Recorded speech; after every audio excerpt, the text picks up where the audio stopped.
Uh, Welcome back to my channel. For this video, I'm going to be telling you how to do the LEQ checklist. Now, this is a quick version to have in your head. This is not the whole rendition of doing an LEQ from scratch to finish. But what this will do will give you a kind of a rubric, a thing to think about, to do a checklist off in your head, to really say, did I have this done? Or am I doing this right? Or these are the main components of doing an LEQ, all right? A long essay question. This LEQ format, if you look at the top of my video here, it says for AP WAP, World History, but it also qualifies for AP European History 2 and AP US History.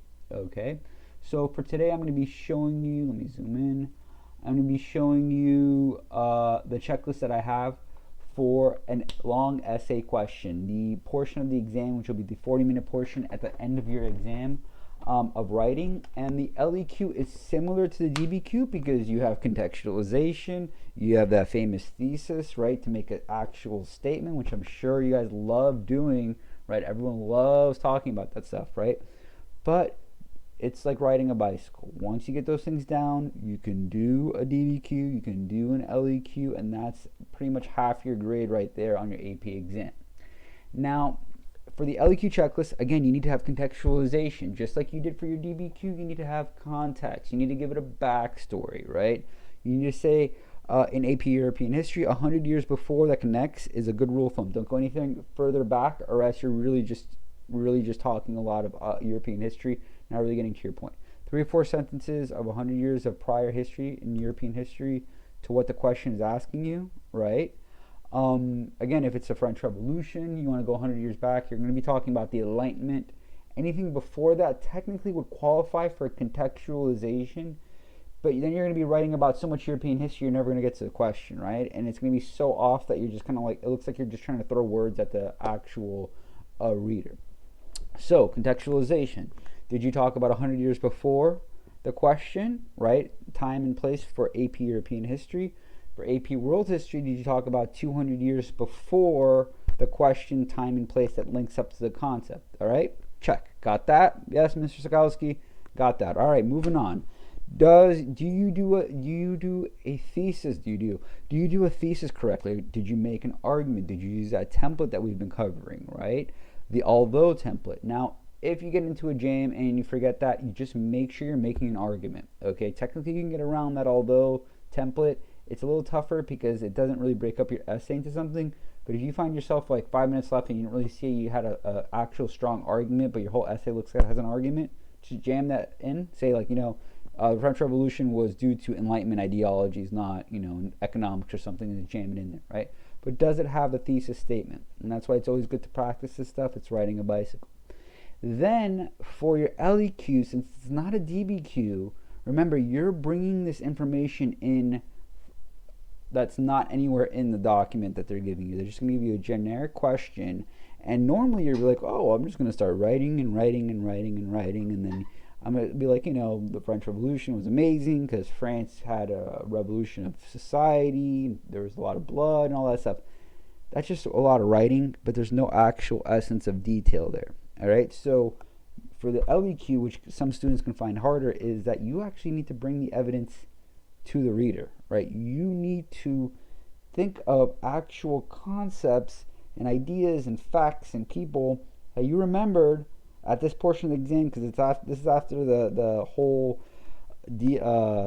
MCQ, multiple choice question. This is after the SAQ. This is after the DBQ. So your brain is basically gone by then.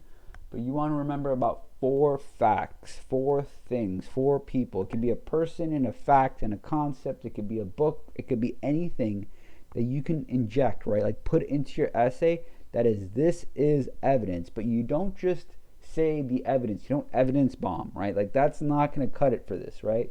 You want to place the evidence that's coherent within the time that your LEQ is going to be on, your long essay questions, concepts on.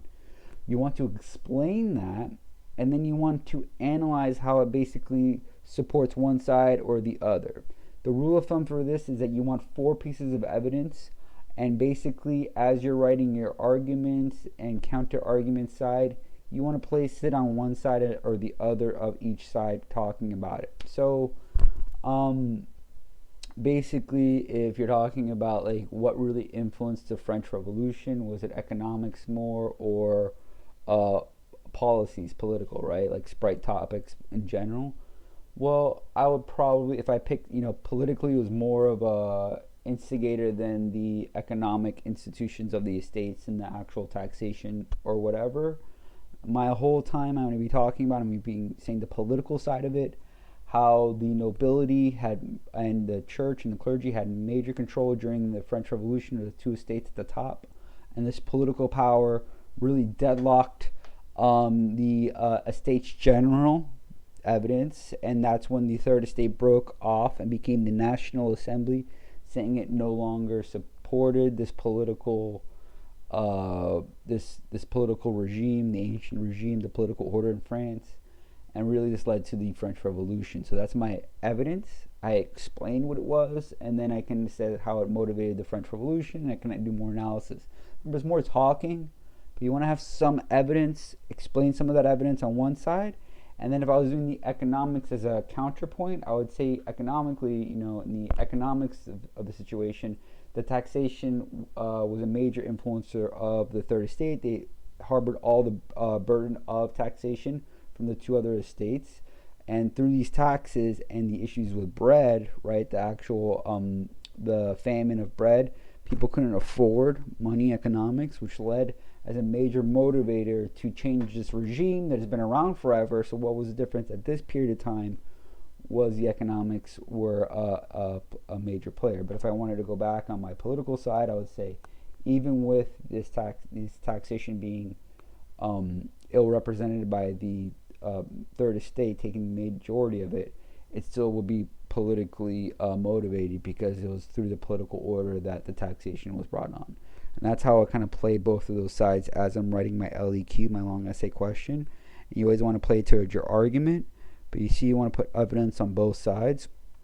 And if you do this a little bit going forward, you'll hit your evidence, outside evidence, using it in. Now, the last point, which kind of ties into the third point, would be the idea of your arguing your thesis, right? So if you don't have a good argument, just like your DBQ, if you don't have a good thesis, you lose points throughout the DBQ. The same thing with the LEQ. If you don't have a good thesis statement or argument, you lose points throughout the actual essay because you have nothing to support or prove with your essay. You're just name dropping evidence, and you're losing a lot of that analysis points. All right, so that's why the thesis is super strong. It is like, it's the backbone of your essay.